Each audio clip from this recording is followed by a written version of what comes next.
कक्षा 10 के प्यारे बच्चों, मैं हूं अंशुल डोभाल, राजकीय इंटर कॉलेज लक्ष्मण झूला। और विज्ञान विषय में रसायन विज्ञान के अंतर्गत हम पढ़ते हैं रासायनिक समीकरणों को संतुलित करना। इससे पहले हम इस पाठ को थोड़ा सा पढ़ चुके हैं। अब हम इसे और अधिक स्पष्ट करने के लिए इसको फिर से डिस्कस करने जा रहे हैं। इसमें हम सबसे पहले कोई एक रासायनिक समीकरण लेंगे जिसे हमें संतुलित करना है। तो हम यहाँ पर ये समीकरण लेते हैं। आयरन या फेरम वाटर वेपर्स के साथ अभिक्रिया करके फेरिक ऑक्साइड और हाइड्रोजन गैस बनाता है। इसमें आयरन सॉलिड है, वाटर वेपर्स गैस है, फेरिक ऑक्साइड सॉलिड है और हाइड्रोजन गैस है। गैसों को हम तीर के निशान से ऊपर की ओर निरूपित करते हैं। तो ये रासायनिक समीकरण है। इसको हम सबसे पहले देखेंगे कि ये रासायनिक समीकरण संतुलित है या नहीं, आसानी के लिए, जिससे हमें इस समीकरण को संतुलित करने में सुविधा होगी। इस प्रकार से हम एक सारणी बना लेंगे। आप देख लें कि रासायनिक अभिक्रिया में कितने तत्व सम्मिलित हैं, उतने ही आप यहाँ 1 2 3 4 कॉलम बना लेंगे। इस अभिक्रिया में हमारे पास 3 ही चीजें हैं, आयरन है, हाइड्रोजन है, ऑक्सीजन है। तो हमने 3 कॉलम बनाए हैं। तो इन तत्वों को हम यहाँ लिख लेंगे। सबसे पहला तत्व है आयरन या फेरम, उसके बाद हमारे पास है हाइड्रोजन, उसके बाद हमारे पास है ऑक्सीजन। अब अभिकारकों में और उत्पाद में इनकी संख्या कितनी है ये हमें देखना है। सबसे पहले अभिकारकों की बात करते हैं जो बाईं ओर लिखे जाते हैं। तो आयरन के साथ कुछ भी अंक नहीं लिखा है तो ये हमारे पास 1 ही है। हाइड्रोजन के साथ 2 लिखा है तो हाइड्रोजन के हमारे पास 2 परमाणु हैं। ऑक्सीजन के साथ कुछ भी संख्या नहीं लिखी है तो ऑक्सीजन का हमारे पास 1 ही परमाणु है। अब चलते हैं उत्पाद की ओर। उत्पादों में हमारे पास आयरन के साथ 3 लिखा है तो इसका मतलब आयरन या फेरम के हमारे पास यहाँ पर 3 परमाणु हैं। ऑक्सीजन के साथ 4 लिखा है तो ऑक्सीजन के हमारे पास 4 परमाणु हैं। और हाइड्रोजन के साथ 2 लिखा है तो हाइड्रोजन के हमारे पास यहाँ 2 परमाणु हैं। अब आप देख सकते हैं अभिक्रिया में अभिकारक में आयरन 1 है और उत्पाद में आयरन 3 है। हाइड्रोजन दोनों ओर 2 है और ऑक्सीजन अभिकारकों में 1 है और उत्पादों में 4 है। इस प्रकार से हम देखते हैं कि यह संख्या समान नहीं है। द्रव्यमान संरक्षण के नियम के अनुसार ये संख्या दोनों ओर समान होनी चाहिए, क्योंकि यह संख्याएं यहाँ समान नहीं है। यहाँ 1 है, यहाँ 3 है, यहाँ 1 है, यहाँ 4 है, अतः यह समीकरण असंतुलित है। अब इस समीकरण को संतुलित करने के लिए हम क्या करेंगे?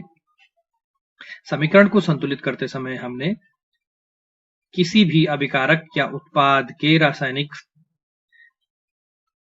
फार्मूला में परिवर्तन नहीं लाना है। चीजें वही रहेंगी, क्योंकि हमें पता है कि क्या क्या चीजें अभिकारक थी और क्या क्या चीजें उत्पाद बने। तो इसलिए हम इनके रासायनिक समीकरण नहीं बदल सकते, इनके रासायनिक समीकरण वही रहेंगे। तो हम क्या करेंगे,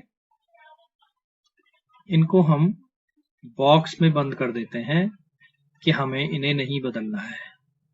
इस बॉक्स का मतलब होगा कि हम अब इन्हें नहीं बदल रहे हैं।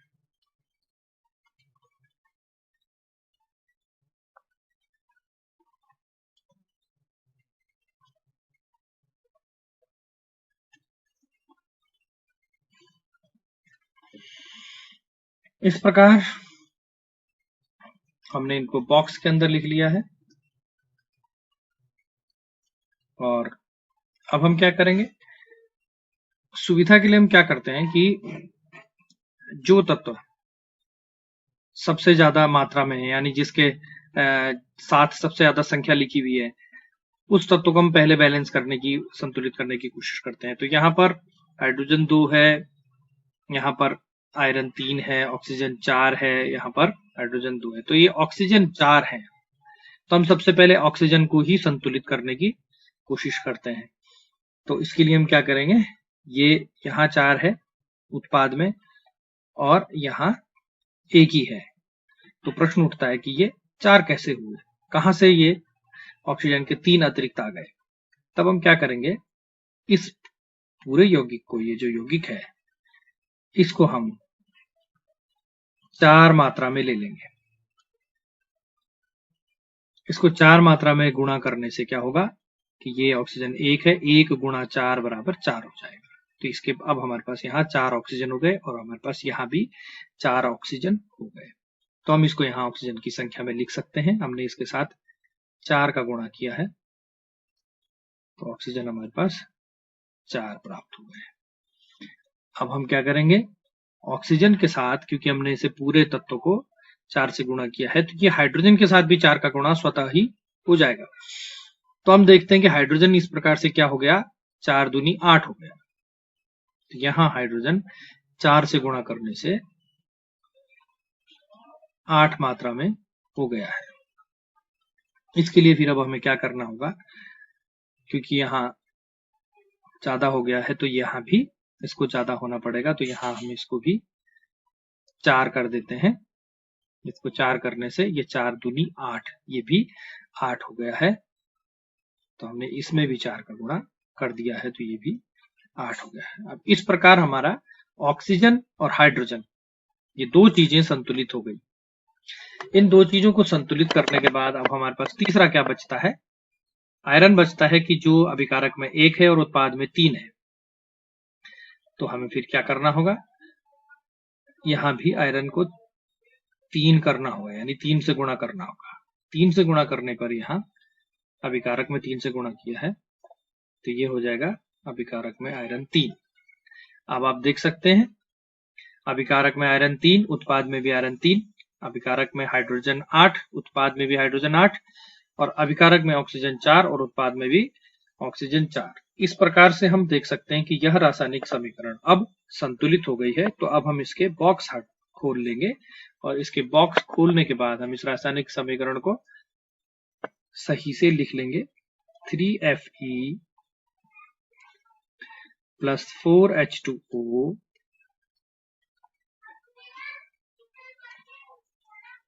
यह देता है Fe3O4 प्लस 4H2। यह हमारी अब संतुलित रासायनिक समीकरण हमको प्राप्त हो गई है। एक चीज का और आप ध्यान रखेंगे कि जब आप इनके साथ किसी चीज का गुणा कर रहे हैं, किसी अंक का गुणा कर रहे हैं, तो आप ऐसे नहीं करेंगे। आप जैसे आपने 4H2O किया तो आप ऐसे नहीं कर देंगे, यहां 4 नहीं लिखेंगे, ये गलत हो जाएगा, ये गलत हो जाएगा। आपने क्या करना है, उसके पहले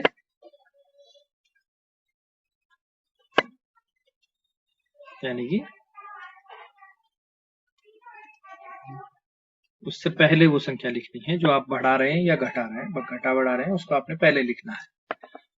तो इस चीज का ध्यान आपको रखना जरूरी होगा इसमें। अब हम यहां देखते हैं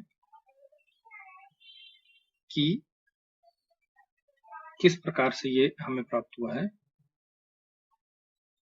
3 × 1 यानी कि ये 3 है, यहाँ पर 4H2 और कितना हो गया 8 और 1 ऑक्सीजन कितना हो गया,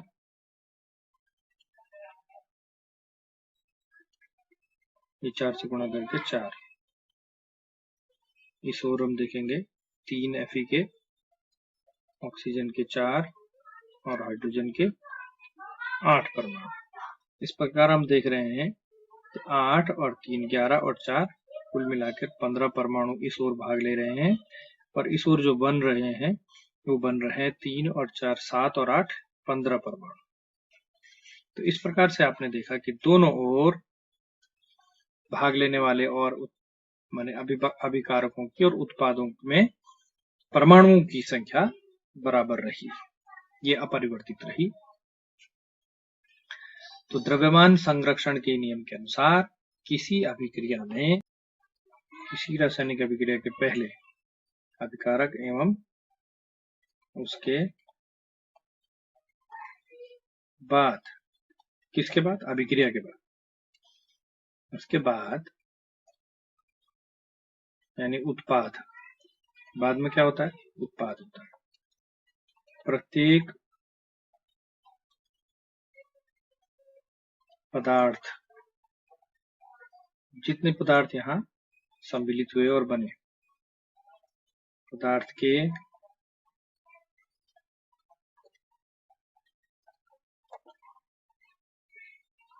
परमाणुओं की संख्या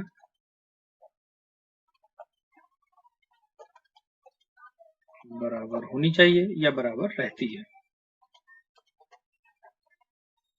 यह द्रव्यमान संरक्षण का नियम है, और ये आप लोगों ने देखा कि यह द्रव्यमान संरक्षण का नियम इस रासायनिक अभिक्रिया को संतुलित करने के बाद वास्तव में ठीक साबित हुआ कि 15 परमाणु शामिल हुए थे और उत्पाद में भी 15 परमाणु बाद में रहे।